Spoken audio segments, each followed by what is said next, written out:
Yo, what's up mga tropa peeps? Welcome back to my vlog at magandang araw po sa inyong lahat. So, nakita ko nga po itong post nitong si Makagago patungkol po dito kay Inay Mary Ann. At maaaring meron po siyang makakausap na tao, may interview na alam po kung ano ang ginawa nitong si Norman Mangusing kay Inay Mary Ann.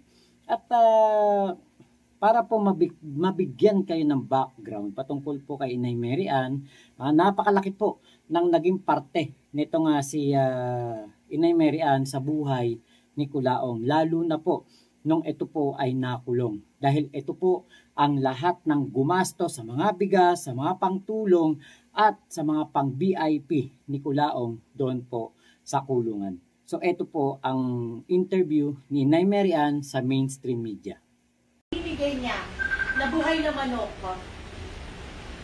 ay napunta sa milyon at sa sakong-sakong bigas na pinamigay niya since May 4 up to May 19 bago siya mahuli ng NBI. Tinuring ko siyang kapatid, tinuring ko siyang kaibigan. It's not all about the money that is told, but it's all about the dignity na inagaw nila sa akin at sa mga maliliit ko kaya.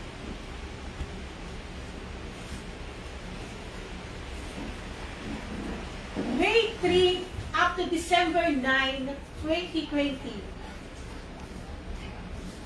is the worst moment of my life. Because nagtiwala ako sa taong mali. Alam mo, Norman Mangusing, ang mga nakuha mo sa akin. Alam mo, John Chutan, ang sakripisyong ibinigay ko sa amo mo para papuyin niyo ako ng ganito. Alam mo, Norman Mangusing, yung mga utang mo sa akin na buong puso kong pinagkatiwala sa'yo dahil nga sa kapatiran na meron tayo. December 9, nagpaalam sa'yo ang asawa ko, hindi na ako sumama sa DGMP dahil alam ko kapag ikaw ay nakita ko at nakiusap, hindi na naman ako makakatanggi. December 9, nagpaalam ang asawa ko at sinabi sa'yo na Francis, baka po pwede sa April ay makasingilak at maghulog ka na ng konti. Kasi birthday ng anak kong babae, 7th birthday. Umuo ka. Oo lakay. Pumilit ka pa. Baka pwedeng mag-open ako ng ATM, huling-hiling mo, at ibigay sa'yo, at kung magkano yung naipasok kong pera sa ATM na yon, dodoblihin mo, pero hindi na kami pumayag. So, January, February, March, tahimik lahat. Hinihintay ko na lang yung April para mahulugan mo ako. And yet, April, binaboy niyo ang pagkatao ko sa buwan ng sinila. Wala akong binudol sa inyong 12M. Wala akong binudol sa inyong 12M. Wala akong kinuha sa inyong 12M. At ang nirelease mong pera sa aking cheque na 800,000 at 400K, alam mo, hulog mo sa utang mo sa akin at may ebidensya ako. Nandito po lahat ng ebidensya ko. Ang iba sa mga ebidensya ko, na-post ko na sa SOCMED. Siyempre, ang iba pang korte. Mayaman challenge o mambudol challenge. Ano ba ang tunay na advocacy mo? Ang tumulong? Ang samantalahin ang pandemic at pangangailangan ng sambayan ng Pilipino? Ang pananakit mo ng bigas para sa totoong advocacy mo? Ang mambudol? Norman Mangusing. Ang dami mong ginamit na pangalan. At ang pagkakataon na to is opportunity na manawagan muli kay Tatay Digong Tatay Digong, tulungan niyo po kami mga biktima ni Norman Mangusi na nagtatago sa kanyang mga supporter ng mga OFW na hanggang ngayon ay nabibilog ang kanilang mga ulo. Ginamit po ang pangalan niyo ni Norman Mangusi na ang sinabi ay tuwang-tuwa daw po kayo sa kanya at tinutulungan niyo daw po siya na maayos ang kanyang mga kaso. Sa pamamagitan ng mystery girl niya nangangalang Esther. Mismo sa akin niya po sinabi yon. At naging dahilan kung bakit po nag-release po ako ng pera tinulungan siya. Ma'am, putulin ko po kayo. Bakit po tayo nagbabalat ngayon? Ano po ba yung nakikita nyo na scam sa inyo at sa iba pang sumali sa kay Leo Marquez? Okay. Ang na-scam sa akin ay hindi lamang pera kundi dignidad. Ang na-scam sa akin ay pagmamahal, emosyon na hanggang ngayon ginagawa niya. Ngayon po ay meron silang FFCI na tinatawag o FNM Family FNM Family Club Incorporated na hindi pa rehistrado sa SEC ay nangolekta na po noong November ng pera sa mga OFW. Umabot po ito ng milyon-milyon. Pero wala po silang mapakita na transparency kung ilan nga po ba talaga ang bigas na napamigay. Yung mga OFW na ngayon ay nasa ilalim pa ng pambubudol ni Norman Mangusi. Ay maiintindihan ko po kung magagalit kayo, pero maiintindihan nyo po ako at the end of time na kayo po ang inililigtas namin dito. May mga OFW na pong may reklamo, may mga OFW na po na bumaba dahil po sila po ay nakaramdam na nakakaiba dito sa FFCI na to. Linawin natin naman si Norman Mangusi ay siya ay si Francis Leo Marcos. Sino po si Francis Leo Marcos? Si Francis Leo Marcos, ang sinasabi nilang pandemic hero, pero sad to say, I will declare it's not pandemic hero, it's pandemonic hero. Okay? Siya po yung nagbigay ng mga bigas at kalabasa na ginawa niya pong stepping stone na mag-ingay sa social media para sa kanyang sariling ambisyon at makakuha ng mga mayayaman na po pwede niyang hamunin sa Mayaman Challenge at the end of time ay utangan o gawing financier sa pamamahagi niya ng bigas. Magkano po ang nakuha sa inyo? Ang nakuha po sa akin, sa akin lang, ang hindi nakalista ay 2.3M. Bakit po kayo naglabas ng 2.3 million? Dahil na sa magandang deal niya sa akin, na hihiram siya ng pera sa akin, pambibili ng, nung una pa lang from the start tayo pambibili ng bigas at kalabasa, at ibibigay niya sa akin ng May 30. Subalit siya nga inakulong ng May 19. Bakit ako nagtuloy sa pagtulong? Dahil nga na-capture na po niya ang aking emotion at nangako na siya ay mayaman, siya ay may mga ginto, at sasampung doblehin niya ang nakuha niya at mga nawala sa akin kapag siya po ay nakalaya. At meron po akong ebidensya. Gaano po kayo marami sumali sa Mayaman Challenge? Marami kami sumali sa Mayaman Challenge. Yung mga iba natatakot pa na lumabas. Pero may mga kausap na po ako. Gaano karaming bigas po ba? Ilan tonelada ang naipamigay at ano pa yung mga ibang item? Ang kalabasa ay hindi ko alam kung eksaka, pero minsan isang buong truck, minsan kalahating truck lang. Yung mga bigas siguro maabot na mga 300 sacks, 200 sacks. Yan ang mga pinamimigay niya. Para po saan yung pinamimigay niya? Para daw po sa pandemic, para sa mga sa taong bayan. Pero yun po ay masakit nagamit ng pandemic namuhunan para sa sariling pangangailangan. Ngayon nakakulong na siya, nagpa-function pa po ba?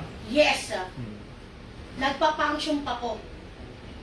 Dahil ipinadadala ang pera sa pangalan ni Mr. Dong Batala. At patuloy pa rin pag-ooperate nila sa YouTube channel niya sa pamamagitan ni John Chutan. Yes ma'am, ano po ang babala nyo sa mga kababayan nating OFW yung mga kababayan nating naniniwala sa apelido ni Marcos dahil kahit hindi siya Marcos, ano po yung babala niyo? Ang babala ko, simple lang po. Magmasid po kayo. Kaya ayaw po ni John Chutan na manood kayo sa mga expose namin kasi nakalapag po doon ang ebidensya. Naiintindihan ko po kayo. Dahil napunta po ako sa sapatos nyo na nabulag ako. Kayo po ang main concern po namin dito. Kung gusto nyo po tumulong, pumunta kayo sa barangay nyo. Magpadala kayo sa kamag-anak nyo. Dahil sigurado pa makakatulong po kayo. Kaawaan nyo po ang sarili nyo dahil hindi po madaling maging OFW. Para lang ipadala. Habang kayo nagkukudkud ng initoro, ang sekretarya ni Francis Leo Marcos, ni Norman Mangusin, ang ahawa ng kuko. Habang kayo hindi kayo makapag-ayos sa sarili nyo, todo make up. Okay, ma'am. Magsasampa po ba kayo ng kaso? Yes, this Thursday, magsasampa na po kami ng kaso. At next week. Ano pong kaso ang magsasampa na? At gaano po kayo karami na magsasampa ng kaso? Okay, ako muna ang mag-i-start ng kaso at yung mga victim ay next week po sila magbibigay ng kanilang mga affidavit. Okay. May effect po ba sa national election? Yes. Ano po ang epekto? Dahil tatakbo daw siyang senador. Kahit po nakakulong. Yes, dahil nakukulong. FNM lang ang malakas nga daw pero hindi makalabas. I mean, tatakbo siya ng Senado, yun po talaga ang gusto niya. Ang tumakbo sa Senado. Yun po ang gusto niya, yun talaga yun. Dahil noon ay naging lucid candidate siya. Ngayon, nagingay sa SOCMED eh. Dahil gusto niya tumakbo sa Senado at minsan niya na ako na-operan na magkaroon kami ng party list. Na number 2 nominees ako. Ang hatian na sabi niya, pag sure na naman nanalo tayo, ang hatian, 70% akin, 30% sa project niyo. Sa inyo, bahala na kayo. Ganun po ang isang Norman Mangusin, a.k.a. FLM. Okay. Okay na. Ma'am, yung palinaw lang doon po sa doon po sa babala po ninyo na tama po ba na may gumagamit pa rin o ginagamit pa rin yung pangalan niya at influensya niya para makapag-solicit ng pera to support Inday? Tama po ba? Hindi. Ito, sige, i-ano ko na lang, expose ko na yun. Opo. Okay, sige, go. Sige po. Okay, nananawagan din po ako kay Inday, kay Mayor Inday Sara Duterte po. Mayor, sinisira po kayo ng isang Norman Mangusin, FLM, sa pamamagitan na sinabing trapo po kayo. At kay Senator Manny Pacquiao, Sir, Mr. Senator, sana po magsalita kayo at maklear ang pangalan nyo. Dahil ipinagkakalat po sa SOCMED ni Norman Mangusin, a.k.a. FLM, na may utang daw po kayong 1.7 billion. Magsalita po kayo, sir, para malaman ng sambayanan ang taong bayan dahil ito po ay malaking kasiraan sa inyong pangalan. Pero yung solicitation doon sa to fund Inday Sara na movement or... Wala naman ganun eh. Walang ganun. Solicitation yon para magtingay yung pangalan niya sa pamimigay niya ng bigas. Hindi na po kanya galing ang pera. Galing na po sa OFW. Tapos ang dadali niya yung pangalan niya. Okay na? Yun. Meron ka pa, Gary? Okay na ako doon. Nakalid na. Nakalad po kayo kanina. Okay. Kasi ang News 5. News 5. Para makalat. Okay na po. Kung yung binabanggit natin, ma'am, na sabi ko nga kanina, may 1 billion na utang si Manny Pacquiao. May mga ebidensya pa tayo na pwede ipakita sa amin. Yes! Para naman meron kami Yes, ibibigay ko po sa inyo ang ebidensya. Yes, po. Okay, ibibigay ko po sa inyo ang ebidensya na nagsasabing may utang si Manny Pacquiao kaming mismo sa kanyang bibig. Yung mga OFW mo na sinasabi nyo nagre-reklamo, yung mga, pero kaya ko tayo pwede ipakita. Yes, meron din. Na nagre-reklamo sila. Yes, meron din. Meron din po. Meron din po ako ipakikita. Pero kung sa kabila ng, yun nga, sabi nyo nakakulong niya, bakit patuloy pa rin kaya yung mga pagtulong niya ngayon? Saan mo kaya nagagaling yung pera niya? Sa OFW. So patuloy pa rin po yung pangingi. Patuloy pa rin po. Patuloy pa rin po. Kaya sila gumagamit at sa super chat, no? Yung super chat na yon is yun ang ginagamit nila para sa kanilang mga sarswela. The more issue, the more super chat ang ginagawa ng mga OFW natin na nabubulagang pa. Ma'am, ano pong mensahe nyo sa mga OFW para hindi na po sila maloko ng binabanggit yung FLMN? Try to research. Opo. Research po tayo. So parang sinasabi niyo ma'am, maling tao si FLM. Maling tao po. Sila ng tulong dyan. Maling tao po ang isang Norman Mangusin Opo. na may kaso ng estafa, Opo. na may record ng pag-i-scam. Try to research. Kahit sa Google na lang i-type nyo, Norman Mangusin, lalabas po lahat doon. Ma'am, kumagat kayo dun sa Mayaman Challenge. Ngayon naman po ma'am, nakakulong siya. Ano naman po kaya ang challenge nyo kay FLM para ma-challenge naman yung mga kasama niya? Ang challenge ko kay Norman Mangusin, kasi sinungaling siya, magsabi ka naman ng totoo. At ang So, challenge ko totoo sa'yo, challenge. magpakatotoo challenge. Hashtag magpakatotoo challenge tayo, Norman Mangusin. At least lang, huwag nilukuhin ng mga OFW na lalabas ka na, lalabas ka na, lalabas ka na. Ilang beses ka nang lumabas, sa loob ka pa rin. Saan ka pa lalabas? Lalabas ka pa puntang Muntiba? O lalabas ka kasi malaya ka na? Which is which? Ma'am, ano kung gusto niyong sabihin sa mga supporter daw niya na kayo daw po ang unang lumapit sa kanya, si Francis Mangusin, at kayo daw po ang unang humingi ng tulong? Hindi, wala siyang binigay sa akin tulong wala siyang binigay na tulong sa akin kasi hinabol nga niya ako ng Mayaman Challenge. And I have all the proof kung paano niya ako hingian ng pera. Pero hindi po totoo na nagtrabaho kayo sa kanya at siya daw po yung boss niyo? Hindi po ako nagtrabaho sa kanya at all. Yes, true, tinawag ko siyang boss nung una. Kasi yun naman yung normal na tinatawag sa kanya ng mga tao kahit matataas na tao eh. Boss. Ma'am, yung sa una nating interview, tapos pilaw siya sa social media, nag-send din sila ng mga pictures sa kayo sa YouTube na yung nandiyan namimigay kayo ng bigas sa Tondo, yung challenge Yes. ko kay Arnold Clavio. Kayo na ho galing yung tulong na yun. Sa akin pa po So yun. hindi ho sa kanya galing yun. Hindi po. Sa akin na po yun. Yung Arnold Clavio na yun, akin na pong bigas yun. Akin na po, ako na po nagbayad sa kalabasan nun. Na cash ko ibinigay sa kanya at chine-check niya doon sa kinukuhanan niya ng kalabasan. So sinasabi niyo ma'am, si Francis Leo o aka Mangusin, scammer. Yes! Kaya po kayo lumantong Walang spiritual wonder boy na tinago ng anak ni Makoy. Pero merong scammer boy nandun, nagtatago sa loob ng kulungan.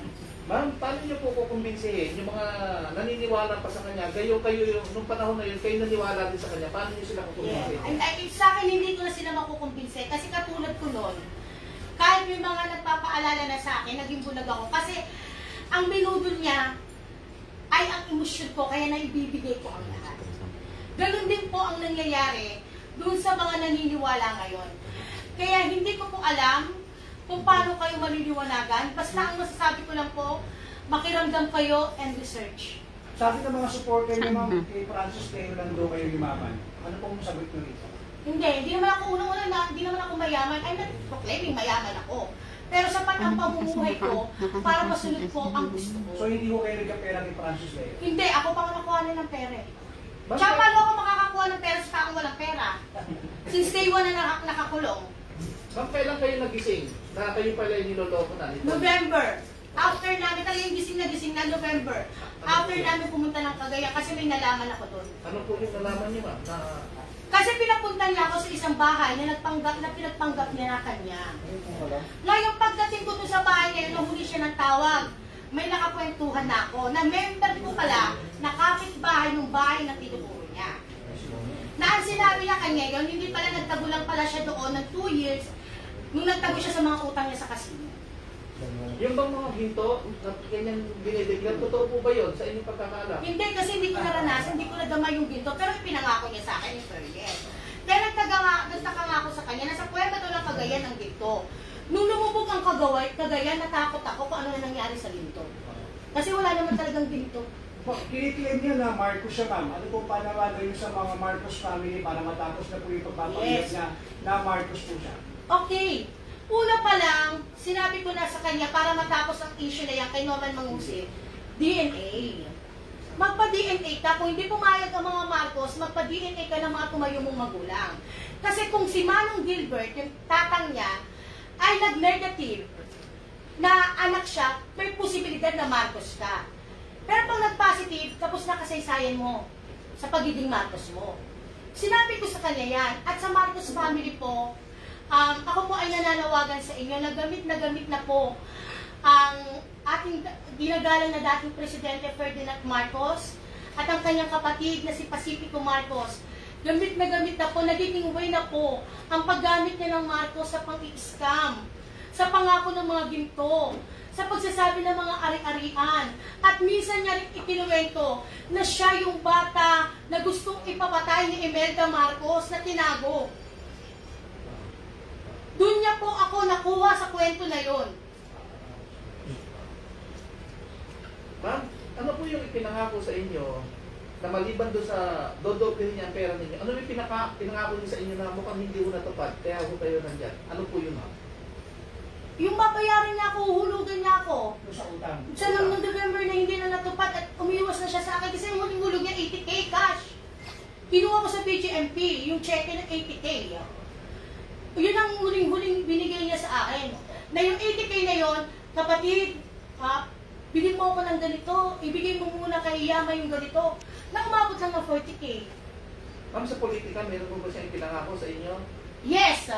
Ano po? Ang sinabi niya sa akin, sa politika, ay magtatayo ng party list na dati second nominee na mag-first nominee na ako. Kaya lang yung sinabi niya sa akin na 70% sa aking kapatid, 30% sa'yo, umayaw na ako kasi alam niyo kung bakit. Kasi kung papasok ka ng politika, walang cut. Itulong mo sa sambayanan. At never po akong papasok ng politika at all. Sana noong pa. Ma'am, sa tingin niyo, paano siya nakakapag-communicate pa? Kaya nakakulong sa sitwasyon. Kasi nga meron nga siya eh. Meron din naman siya pag-amin na nagbabayad siya ng 100K eh. Saan po? Sa BGMP. Nakakagamit siya ng cellphone? Yes. Gadget, Yes. Kaya nga nakakapag-online pa siya, nakakapag-video call pa siya. Meron po ba tayo pwede pangalanan ng BGMP na ginagamit niya ng telepono? Wala siya, hindi siya nagda-drop na yun. Ano sinasabi, nagbabayad siya sa warden. Pero nung sa kabila, nakakulong na po. Pero mapatuloy pa rin yung kanilang pamimigay ng bigas. Sino-sino po ba yung mga nasa likod dito na pinagpapatuloy yung sinasabi na simulan niya ng pag-i-scam? Pwede nyo ba yung bigyan ng pangalan? Yung mga nagpapatuloy sa pag-ingi sa mga OFW. Si Dong Matalan, ang kasi sa kanya pinapadala ang pera, siya mismo nagpi-PM. Kinukuha nga niya yung emotionally, yung, alam mo kasi ang mga OFW, yung mga makabayan yan eh. Hanggat tutulong, makakatulong at tutulong yan. Kinuha niya yung emotion ng mga OFW na to para sa pagtulong sa sambayanan. Ma'am, yung po mga OFW, di ba sabi mo na doon sa post mo, may mga kopya kayo ng mga donation. Yes. Pwede nyo kami bigyan ng kopya? Yes, of course. Kapag this coming Thursday, magpapahid kayo ng kaso. Sino ang kakasuhan nyo sa Thursday? Si John Chatan. Ano po ang kasong bibigay nyo sa kanya? Lydell? Ano pa ba? Basta marami, may mga isinampapang iba eh, yung abogado ko, dahil hindi ko muna pwede titakin dito. Pero bibigyan kayo ng kopya once na kayo lang. I-cover namin kayo, ma'am. Yes, okay po. Bibigyan ko ng media advisor. Okay Ma'am, po. pwede pa kayo yung evidence mo? Parang ipakita ko lang na. Saka yung mga video, Ito. ma'am. Tapos wala, ma'am. May video lang. Pakit lang natin. Saka yung mga video. Ito yung mga evidence. Marami siya. Maganda lang, ma'am. Ganyan lang, ma'am. Pwede mo lang kaya yung ma'am niya. Mga pinirmahan niya mismo. Isa lang yan, ma'am. Marami. Pero ma'am, dalawa ma'am, para mas mayabang dating. Anong dalawa? Hindi, ganun dalawa. Huwag-huwalayin mo lang, ma'am. Parang ganun lang, ma'am. Ayusin mo ha. Ayusin mo. Ganun ma'am, ganun lang. Susuwas ka natin. Yan na lang po, ganyan lang. Ayan. Marami siya. Yan. Okay lang yan.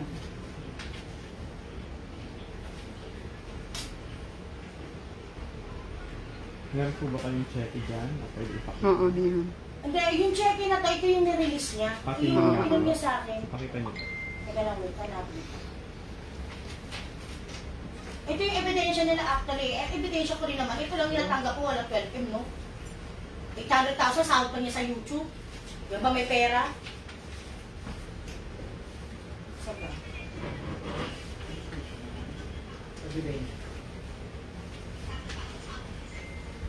Ayan.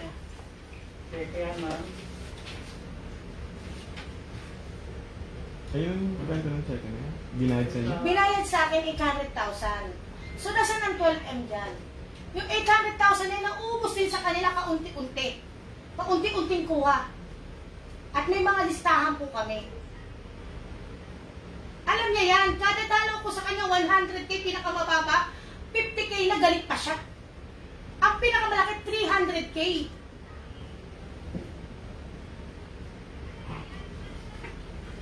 Ayan, ito po lahat ng inilalabas ko ay may ebidensya. Ang lahat po ng inilalabas ko ay may patunay. Nagtatago kasi kayo sa puntilya ng mga supporter nyo na nabubulagang pa ngayon. Yung mga supporter nyo na hindi ako personal na kilala at inuskan ako ayon sa nilalabas ng bibig nyo. Tatanungin ko kayo sa mga supporter na namabas sa akin, nakasama nyo ba ang isang Norman Mangusing o FLL? Ako po, nakasama ko ng Facebook. Para husgahan nyo ako. Sana makalkal kung sino talaga si Norman Mangusing. At ang mga biktima po niya, huwag po kayong matakot na lumantad ngayon. Ito na yung pagkakataon na makuha natin ang hustisya sa ginawa niya sa atin. Yung nasa Baguio, ano biktima, welcome po kayo sa Australia na 100K Australian dollar, nagbigay na rin po ng pahayag. Huwag po kayo matakot. Kasi nasa katotohanan lang po tayo at may purong ebidensya, tutulungan ko buhay. Maraming salamat po. Diyan lang mama, bukang jigs. Kayo muna, isa muna. Isa lang muna, isa. Mamay, pares. Hoy, mga bata. Ito kami lasing ha. Ito pong kwento ni Inay Mary Ann ay talagang ano po ito, katotohanan po ito ng mga nangyayari sa mundo po noon ng mga kulaong at bukas na libro po ito sa mga sumusuporta noon kay Kulaong. Kay sumusuporta, kay kumukontra noon kay Kulaong, alam nila na malaki po ang naging parte ni Inay Mary Ann at umabot pa nga po sa punto na etong si Inay Mary Ann ay nakagawa ng mga bagay na hindi maganda sa ibang tao dahil lamang sa kagustuhan niya na matulungan ang kanyang tinatawag na kapatid. At si Inay Mary Ann ay nasilaw po dito sa mga pinapangakong mga gold nitong si Kulaong. At nakwento nga po sa akin ni Inay Mary Ann noong ako po ay umuwi ng Pilipinas, galing po sa Malaysia, nakwento po niya sa akin ang tungkol sa mga pinangako ni Kulaong na gold daw po na nakatago sa isang kuweba.